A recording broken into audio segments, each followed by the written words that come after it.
Siapa sih yang nggak pengen punya penghasilan sendiri? Termasuk kalian pasti pengen sekali punya penghasilan sendiri. Saat ini sudah banyak teman-teman yang berhasil membuktikan, dari pelajar, dari mahasiswa, dari ibu rumah tangga, bahkan yang masih bekerja di perusahaan sekalipun, banyak di antara mereka memiliki penghasilan tambahan hanya dari jualan daster.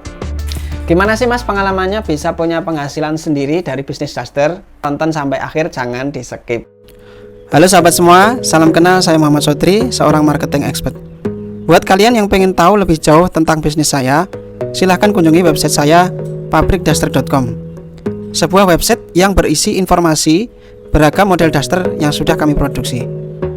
Silahkan kunjungi juga website kami, suksesjual.id, sebuah platform produk fashion yang saya sediakan bagi teman-teman reseller untuk memudahkan transaksi dengan harga pabrik. Untuk link akses dan penjelasan lebih lengkapnya, silahkan simak di kolom deskripsi. Kalau saya rangkum dari beberapa pengalaman yang sudah saya lakukan dan pengalaman dari teman-teman reseller yang sudah berhasil menjalankan bisnisnya, terutama bisnis daster, itu setidaknya ada tiga tips teman-teman ya untuk bisa membangun dan mengembangkan bisnis daster atau dress rumahan ini. Yang pertama, riset produknya atau pilih dulu daster yang ingin kalian jual. Nah, sekarang ini kan sudah banyak supplier ataupun produsen daster yang menawarkan produk dengan harga grosir yang murah. Banyak banget, di marketplace ada, di website ada. Coba kalian pilih-pilih di antara para produsen yang kalian temukan yang sekiranya produk yang mereka jual itu cocok untuk kalian jual lagi. Mestinya kan pertimbangan harganya oke. Kemudian yang kedua itu kualitas produknya juga harus bagus. Kalau saya sih wajib bagus ya, supaya ini nanti buat bangun kredibilitas usaha kalian. Yang terakhir, cari produsen yang amanah. Nah, kalau kalian nanti sudah menemukan yang cocok, produsen yang cocok, coba kalian hubungi, tanya-tanya dan coba aja minta gabung reseller atau dropship sama mereka. Biasanya kalau yang basicnya produsen online, nanti dia akan ngasih dukungan foto-foto, bahkan video produk yang ready, yang siap untuk jualan online. Kalau nanti kalian benar-benar dikasih support marketingnya, foto-foto, video untuk jualan, katalognya dikasih, itu berarti sebenarnya satu modal usaha untuk jualan itu sudah kalian dapatkan tanpa perlu keluar uang modal, ya kan? Kemudian tips yang kedua itu lakukan survei atau tes pasar. Setelah dapat modal foto video produk dari perusahaan, dari produsen tadi, coba lakukan tes pasar alias pembuktian. Apakah produk yang kamu dapatkan dari produsen tadi benar-benar bisa kamu jualkan? Kalau kamu tipe pebisnis yang kurang pede, kalau hanya jualan modal foto atau video aja, ya, setidaknya kamu bisa belanja di produsen yang kamu percaya, kemudian beli aja beberapa produk sesuai budget keuangan yang kamu anggarkan. Hal ini sebenarnya memang sangat bagus untuk membangun reputasi toko online kalian dan juga berarti bentuk keseriusan kalian tuh dalam berbisnis.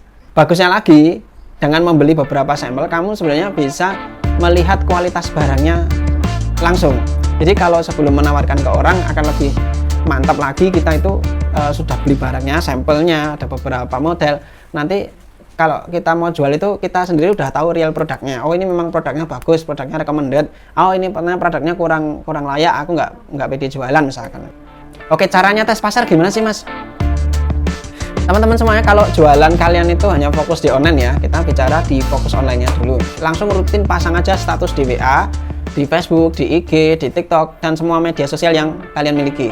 Sebelum melakukan share, pasang status, penawaran, itu langkah yang kedua, setidaknya gunakan penawaran yang menarik atau copywriting-nya yang bagus saat promosi, saat nge-share di status di media sosial kalian.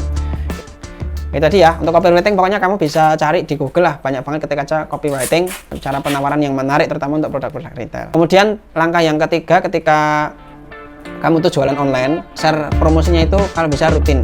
Kenapa sih harus gitu mas? Karena biar lama-lama orang tuh tahu gitu loh kalau kalian tuh punya usaha daster. Oke, lanjut cara tes pasar yang kedua. Kalau cara jualan kalian offline, kalau offline berarti mau nggak mau kalian harus belanja di produsen dasternya tadi untuk stok di rumah atau toko kalian. Bisa juga kalian buka stand, bazar, atau pasar murah, pasar tiban, atau pasar minggu dan pasar minggu pagi gitu ya, dan yang lain semisalnya. Kalau pengalaman dari mitra kita itu modelnya dia keliling ke perumahan, ke kampung-kampung pakai motor, ditawarkan ke kampung-kampung di perumahan gitu. Saya punya mitra ya di luar Jawa itu, dia model jualnya seperti ini, hasilnya mantap banget, mantap. Saya apresiasi banget. Dulunya dia tuh nawarin pakai sepeda motor, sekarang udah punya armada mobil pickup itu keliling dua mobil. Nah, keren kan? Tips yang ketiga, scale up atau percepatan pertumbuhan bisnis. Jika rintisan usaha daster kalian itu sudah mulai berjalan 1 bulan, 2 bulan, 3 bulan, sudah mulai ada penjualan, ada tambahan pelanggan, tugas selanjutnya adalah scale up. Apa sih mas scale up itu? Scale up itu fokus ke pertumbuhan bisnisnya. Kalau tahap sales kayak kita yang jualan daster ini berarti fokusnya ke memperbanyak jumlah penjualannya. Biasanya godaannya di sini, kalau udah mulai laku sebulan misalkan bisa jualan 100, 200. Biasanya kepingin banget produksi sendiri. Nah, ini tahan dulu, pokoknya tahan dulu rencana untuk produksi sendiri. Pokoknya fokus ke jualan. Barang itu kulaan aja. Pokoknya udah jadi, tinggal fokus jual, memperbanyak pelanggan, memperbanyak penjualan. Caranya gimana mas supaya bisa scale up, memperbanyak penjualan? Intinya cuma satu, perbanyak promosi. Nah, kalau saya sih saran ya, sisihkan paling enggak itu 10% lah dari untung bersih yang bisnis yang kalian bangun itu untuk alokasi biaya promosi atau biaya iklan. Nah, semakin banyak budget iklan, potensi orderan juga yang masuk nanti semakin banyak insya Allah. Dan semakin sering promosi, sering share, sering iklan, tokomu itu sudah otomatis semakin dikenal dan semakin banyak yang percaya. Ya.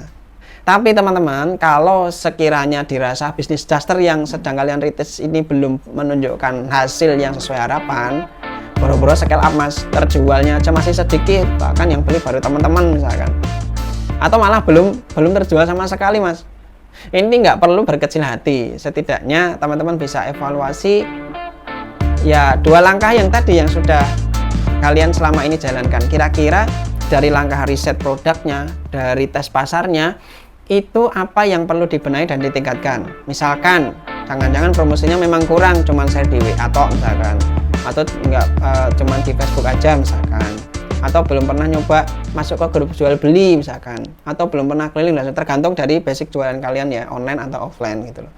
Nah, intinya kalau kalian tuh konsisten menekuni dan memperbaiki bisnis yang sedang kalian bangun, insya Allah hasilnya tidak akan mengkhianati. Itu tadi tips dari saya yang sudah saya rangkum berdasarkan pengalaman dari saya pribadi, sebagian juga dari teman-teman reseller yang sudah berhasil scale up penjualannya yang tergabung di pabrikdaster.com. Semoga informasi ini bisa bermanfaat buat kalian. Sampai ketemu di video berikutnya. Salam sukses. Wassalamualaikum warahmatullahi wabarakatuh.